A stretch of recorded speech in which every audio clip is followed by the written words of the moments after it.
Guys, welcome back to Minecraft The Lost Journals. Today we're going to be reading chapter 17, which is titled Bookcases in Your Back Pocket. Starts on page 150 and goes to page 161. If you guys have enjoyed this novel so far, make sure you hit that subscribe button for more Minecraft The Lost Journals. Without further ado, Bookcases in Your Back Pocket. Freya sat on the side of the hill placidly, watching the tree house for any sign of movement. Human or mob-based, Allison paced back and forth, never taking her eyes off of the island.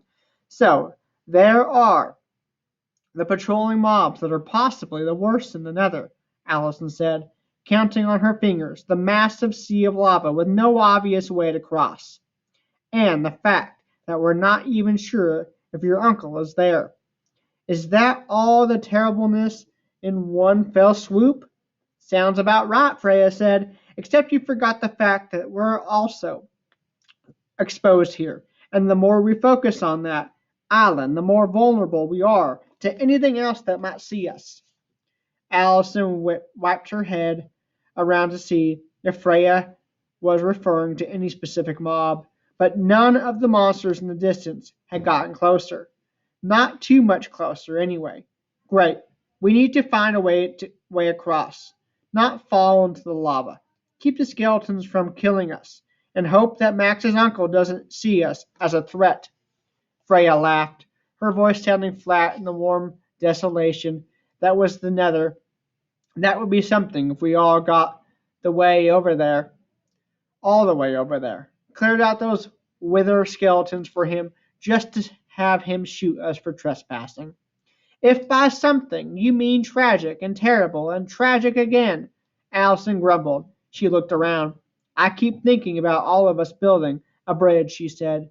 Where is Max, anyway? Max sat hunched over something a little way down the side of the hill.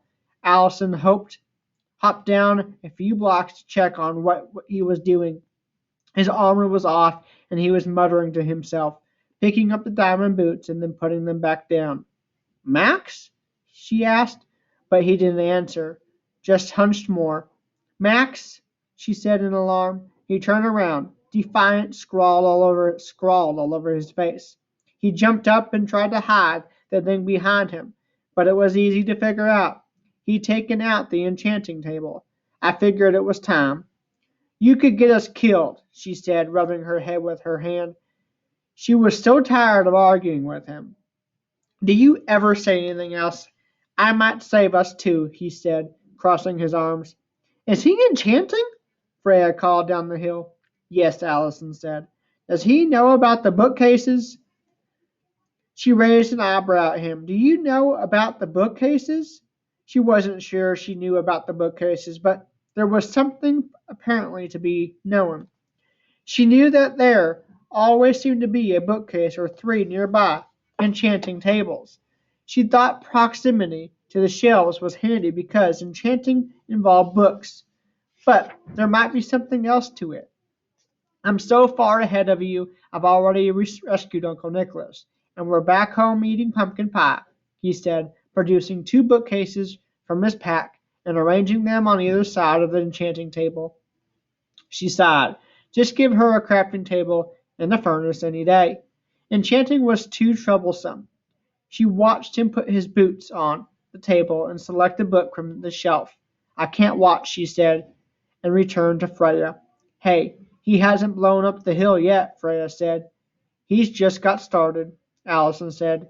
Do you have any thoughts about... She waved her hand weakly toward the island. All that? You'll probably not be surprised that I have done a lot of research on lava since moving here, Freya said. If Max can get us some protection spells going on the armor, I think we can make it. We're not suggesting we swim? Sure, Freya said, getting to her feet. I've got some potions of fire resistance. Max can enchant our armor. Elsa raised an eyebrow. All right, he can try to enchant our armor, Freya clarified. Still, with those two things we can swim across that stuff with no problem. When did you brew those potions? Allison asked. I did some when you were out, and had a stash of supplies for brewing long before you came vacationing here. Why does that matter? Freya asked. Allison didn't know why she was so frustrated. She frowned and walked away from Freya, who approached Max and peered over his shoulder. Doesn't look like he's blowing things up this time, she called back, but Allison turned away and watched the red, reddening, reddening horizon and the floating terrors in the nether. She wanted to contribute. Contribute. She wanted to do useful things like strategize and plan and make enchantments, or try to, and send a wolf into the fray. Yes, she had made all their armor and upgraded weapons for herself and Freya, and that was useful. But now that they were in the field, she felt like all she was doing was telling them they were doing something wrong or dangerous. When when had she become everyone's mom? She remembered what her mother did when she got tired of being a mom. She would borrow a neighbor's horse and ride north to the tundra, bringing back white rabbits' pelts and snow, and they would have snowball fights in the midsummer. She said it made her feel alive and like someone other than just a mom. When Grandma was tired of being an authority figure, she would throw her hands up in the air and yell, "Do whatever. I'm not your mother," and then retreat to her attic space. Now Allison was the mom, like it or not. She didn't want to be the mom. She wanted to be the hero. Allison, we're ready to test the armor, Max called. I think it's got a fire protection charm, but there's no way of knowing it until we get out on the lava. That's the only way you can think to test it? Freya asked, punching him in the shoulder. With all this fire everywhere, you just want to jump into the lava. Before he could answer, Allison decided it was time to act. She slipped out her own diamond boots and tossed them to Max, who caught them in surprise. Hand me yours, she said. I'll test them. His eyes grew wide. Are you serious? Yes, we need to get moving, she said, motioning for him to toss her his boots. And you can enchant mine while I'm testing yours. I'm getting tired of sitting around here. Let's do something. He frowned and looked down at her boots, and then she was off down the hill. Freya followed her. Why the change of heart? She asked from behind Allison. I said it. I'm tired of waiting. I'm tired of worrying. The worst thing has already happened to me, Freya. I've lost my parents and my home. Then I got stuck in the nether. What else is there for me to be afraid of? Freya glanced around. I figured you were afraid of the nether and the mobs of being stuck here forever, but I'm just guessing. Yeah, and Allison said, pulling on Max's boots. And that's what I meant. Do I need to say anything else? The will be there whether I'm afraid of them or not. My fear doesn't affect anything except for me, and I'm tired of it. I'm so tired. I hadn't thought of it that way, Freya said thoughtfully. You have a point. What's the point of being afraid? Not that you can turn that off like a switch, Allison said, feeling her heart hammer in her chest as she approached the edge of the lava lake. The air was warm, but it didn't have the stinging, prickling heat that it so often did since she'd arrived here. But it's good to realize you're just wasting time and effort. Allison paused at the edge, one foot raised. She glanced back at Freya, who held out a hand. Allison took it gratefully and steadied herself. Freya held her as she dangled one foot over the lava, edging nearer, waiting to catch on fire, but it never happened. The foot went closer and closer to the lava, and she could actually see the lava bow slightly at her boot near its surface, as if it were trying to escape touching the boot at all costs. Do it, Freya whispered, and Allison plunged her foot in, her face screwed up in anticipated pain. But she felt nothing. She could feel the resistance of the lava. This would be harder to walk through than air, or even water, but they could walk through it, for a short amount of time anyway. She pulled her foot out, shaking it slightly to remove the clinging lava, smoking in the air. You did it, Max, she called. It works. No kidding? Max called, sounding genuinely surprised. Who would have thought I could do that? You did, Allison said. Now, with your enchanting and Freya's potions, we should have no problem getting there. She pointed triumphantly across the lake. Well, except for the mobs on the other side, Freya reminded her. Allison firmly shook her head. One problem at a time. My grandma used to say that you can't shear a sheep while you're repairing a fence. You'll get a fixed sheep in a shorn fence post.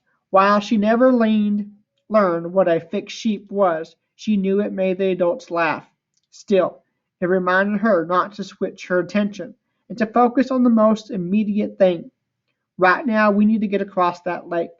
Max and Freya joined her at the edge. So it really works? He asked doubtfully. You enchanted the boots, you tell me, she said. He shrugged. Who knows what I enchanted them with? Freya handed each of them a vial. Drink this right before you go in. It will last a while, but not too long. That's as precise as you can be, Allison asked incredulously. We don't have clocks here, Freya said. We work with what we have. So, we drink, and then we just walk into the lava and get across as fast as we can, Allison said. And you want to have any other concerns? Plenty, but no better ideas, Freya said cheerfully. She commanded Bunny Biter to sit, and then chugged the contents of her glass bottle. With a wink, she waded into the lake. And here we go, Allison said, and stepped in after her. It was harder going than she had expected. Lava was much thicker than water. Still, they could move through, and that was what they needed. Just keep the cabin in sight, she said, wading deeper, trying to move as quickly as she could, jumping in case the lava was damaging her armor. The lava came up to her waist, and then her chest. Finally, she started to swim. It was strangely warm, and little puffs of smoke drifted up from their bodies, but she felt no pain. The shore was drawing close, and Allison had already started trying to figure out their next move regarding the wither skeletons. But then Max started to scream from behind them, and things weren't so calm anymore. In hindsight, it probably wasn't the best idea to ask Max what he had done wrong while he was still in the lava, screaming that he was burning. But she was going off instinct. Max, what did you do? Allison shouted, turning around in the viscous fluid. Max was jumping up and down, smoke wafting off him in bigger and bigger plumes. It burns! It burns! The potion should not have worn off so fast, Freya said in her ear, but I don't think his enchantment worked on every piece of armor. We didn't test every piece, Allison said, horror dawning on her. What do we do? She looked from Freya's calm face to Max's panic. She saw flames flare on his armor and knew he would just get more and more hurt as time went on, unless they acted.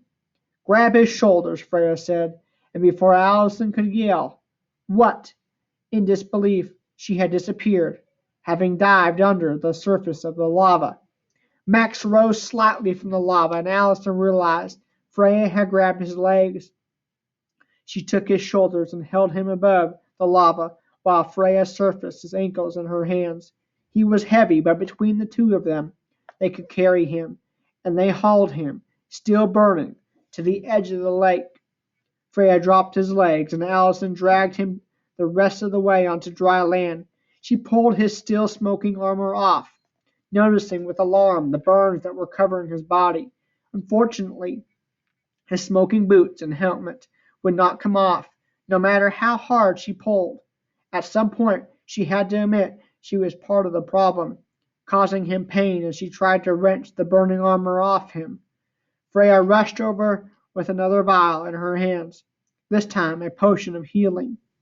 I don't think I did a good job enchanting this time, he said weakly, choking the potion down. You didn't drink the potion, did you? Freya asked, taking the empty vial from him. He relaxed back onto the rocky ground and closed his eyes. I thought the enchantments were enough, and we should save the potion. So you botched the enchantment and failed to drink the potion? Allison said incredulously. Freya put her back to them, bow raised, waiting for the mobs to discover them. He's paying the price, she said over her shoulder, and that's armor. That armor is not going to come off. Allison bit back her further raging. Freya was right. She checked out his burns. You'll be okay, though. It looks like one health potion will be enough. She looked at the remaining vials of healing potion. We should save these. Max lifted his head from the ground. Save it?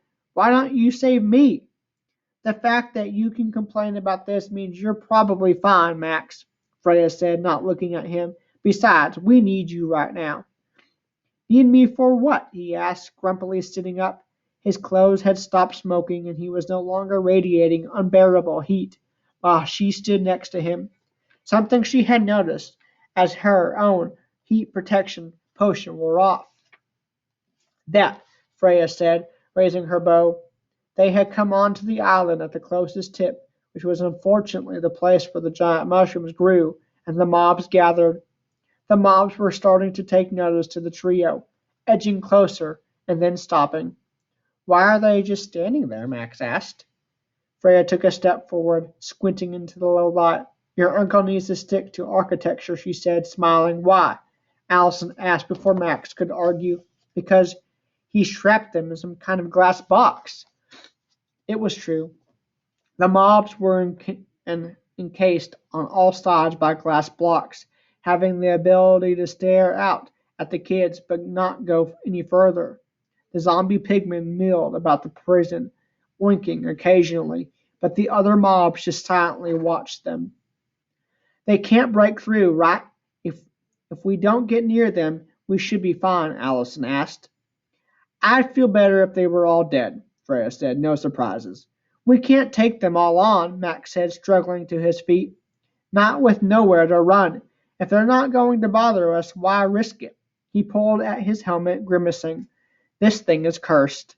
He grumbled. He glared at Allison. What did she do? It wasn't her fault. Then Allison realized he was waiting for her to say, I told you so. She smiled sadly, turning away from him. She was remembering how her mother would always be the more level-headed of her parents and never would rub it in anyone's face when she turned out to be wrong. I don't like leaving them just milling about there, Freya said, frowning. These are nasty mobs. She considered the pigmen, well, most of them. Better reason than any to stay away from them, Allison said, nodding to Max. She realized it was the first time in forever that she had agreed on something. It felt nice.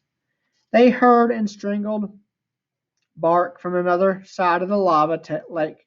Bunny Biter was trembling in her sit, clearly wanting to come to the aid of her master, but Freya had commanded her to stay, and she was a good wolf. It didn't keep her from sitting still and barking furiously. Clearly she didn't appreciate being left behind. Oh, dang wolf, Freya said, singing. I told you to stay. The wolf barked once more and then howled. The wither skeletons began to rustle more, and the pigmen edged away from them. Allison tried to figure out how tough that glass prison was.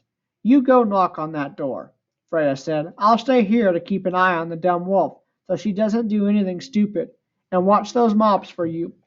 Allison and Max looked at each other once, united at last in their plan.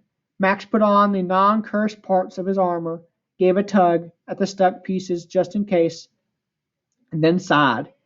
They walked around the perimeter of the large mushrooms, keeping well out of the way of their withered skeletons, who stared at them from the shadows. The tree house was a work of beauty.